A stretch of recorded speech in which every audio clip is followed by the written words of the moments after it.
It is January 1st. I am in my classroom because I mainly want to be teaching. So Happy New Year. I am Mark Stewart. I'm here to make sure that people in 2018 are reminded about one topic, the greatness of America. We live in such a special country. It's been so good generally to everyone who lives here now. And most of the world, in fact, pretty much all the Western world that has adopted many of the values that have been honed here. Judeo-Christian values honed in America have made the world a better place. In the 20th century, Western world has gotten better because of us. In the 20th century, most of the world, non-Western, that was influenced by the West has gotten better. And in the 20th century, for those who were under the grip of communism, the world became horrible. And I want to put the two in stark contrast. America was founded on a creed, on values. I believe it's the only country founded that way. Other countries were founded by people based on their bloodlines. Other countries were established based on thuggery. The strongest was the one that could make a kingdom united by force. America was united by ideas. Ideas like tolerance, individualism, e pluribus unum, liberty, and maybe most important, that who you are wasn't based on your bloodline. Your merit was based on the goodness of you, not your lineage, not even your wealth. Some of our founders were not wealthy. John Adams was an average Boston lawyer. Tom Paine did not have a lot of money. Ben Franklin was revered, never made a huge amount of money. American ideas basically embraced capitalism. And the beauty of capitalism is that without force, without any command, the self-interest of people get us goods and services that we couldn't produce otherwise.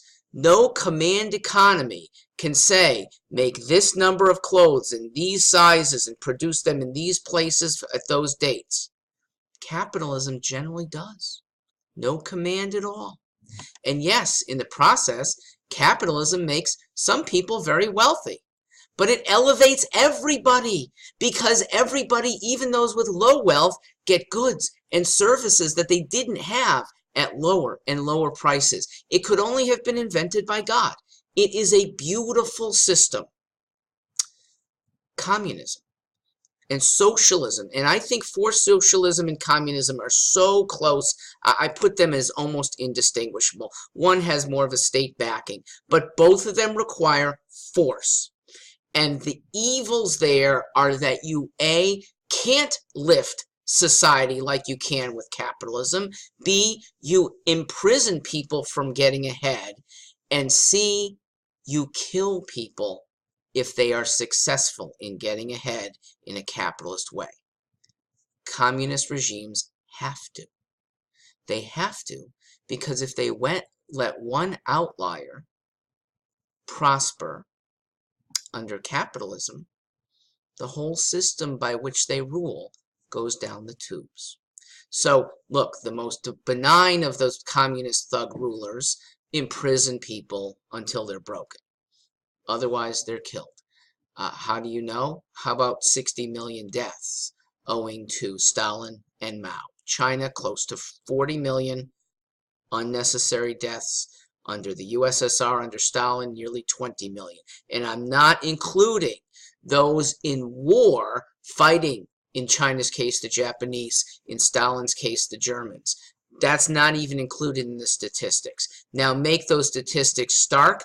Those 60 million exceed wartime deaths throughout the century. Start with the Boer War, go to the Russo-Japanese War, World War I, World War II, Korea, Vietnam, Afghanistan wars, Persian Gulf wars, add wars that we weren't involved with, like 5 Israeli-Arab conflicts, 3 India conflicts, wars within Africa, Bosnia, Rwanda. Add the deaths for all of them, and you still don't come close to the 60 million who perished unnecessarily under communism. They have to perish or be in prison because the thugs could not stand the rule of human nature. America embraces human nature. It uses the system to make people better and make better societies.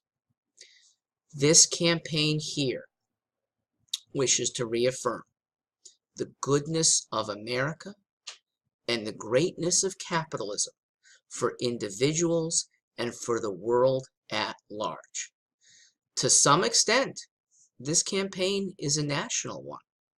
What we do here, if we're successful in pushing better values to a governing that is, for Connecticut, done by a better governor than you've seen in the last lifetime, and done by a legislature, because I'm campaigning on behalf of a better General Assembly, we become a marquee for other states to follow. So I hope you will actually spread the word, show your friends, pass on the video even if they're outside Connecticut. Thank you all for this level of attention. I am Mark Stewart. Happy New Year.